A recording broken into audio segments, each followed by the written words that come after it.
जय श्री गणेश। मैं हूं पंडित जगदीप। जेडी न्यूज़ 24 की ओर से आप सभी का हार्दिक अभिनंदन करते हुए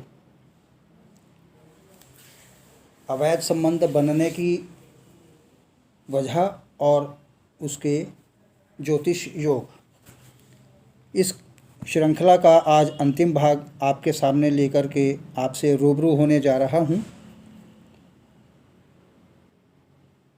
तो कल हमने जहां समाप्त किया था वहां से फिर शुभारंभ करते हैं। बुध और शनि का संबंध सप्तम भाव में हो तो ऐसे जातक यौन क्रियाओं में नीरस और अयोग्य साबित होते हैं। अब आगे नई कड़ी में शुरुआत करते हैं। सूर्य का सप्तम भाव में होना जातक के वैवाहिक जीवन में क्लेश उत्पन्न करता है। इससे परेशान होकर जातक अवैध संबंध बनाता है। सप्तम भाव में ही राहु और शुक्र का या राहु और चंद्र का कॉम्बिनेशन हो तथा गुरु द्वादश भाव में स्थित हों तो विवाह के पश्चात कार्यालयों में ही अवैध संबंध बनते हैं। बुध और शनि की युति यदि द्वादश भाव में हो तो जातक शीघ्र पतन का रोगी बन जाता है और इसी योग में यदि लग्न सप्तम और अष्टम भाव में राहु हो तो व्यक्ति अपनी युवा अवस्था में ही स्वयं को नष्ट कर देता है और उसका जीवन साथी किसी अन्य से शारीरिक तृप्ति प्राप्त करता है। मंगल जोश और शुक्र भोग एवं द्वादश भाव अवैध संबंधों में महत्वपूर्ण भूमिका निर्वाह करते हैं। यदि मंगल शुक्र और द्वादश भाव का स्वामी का संबंध सप्तम भाव में हो जाए तो ऐसा जातक लंपट होता है एवं कई स्त्रियों से उसके यौन संबंध बन जाते हैं।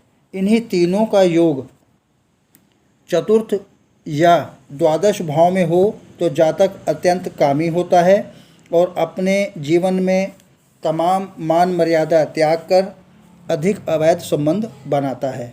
लग्नेश एकादश में स्थित हो तो उस पर पाप प्रभाव हो तो जातक प्राकृतिक यौन क्रियाओं की तृप्ति हेतु अवैध संबंध बनाता है। जन्म कुंडली में चंद्रमा, मंगल, शुक्र, राहु सप्तम भाव, पंचम भाव और द्वादश भाव में अवैध संबंध का निर्माण करते हैं। मंगल शारीरिक शक्ति का कारक होता है तथा विवाह के पश्चात जो संबंध बनते हैं वह उसको दर्शाता भी है।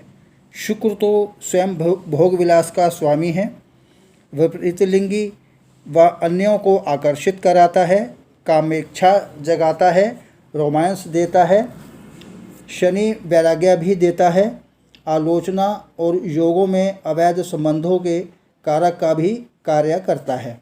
अवैध संबंधों के योगों को देखने से पूर्व जन्म कुंडली में शुभ ग्रहों और अन्य योगों का भी निरीक्षण कर लेना चाहिए, क्योंकि कई बार ऐसा होता है कि जन्म कुंडली में अवैध संबंध योग तो बन रहा है किंतु वहीं पर जातक की जन्म कुंडली में प्रतिव्रता या पत्नी व्रत का योग भी बन रहा है।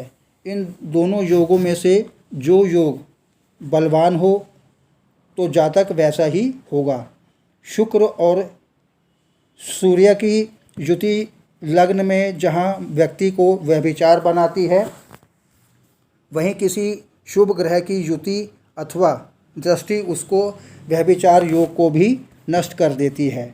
ऐसे ही मंगल और शुक्र की युति पंचम भाव में अवैध संबंध के स्थान पर प्रेम भी देती है।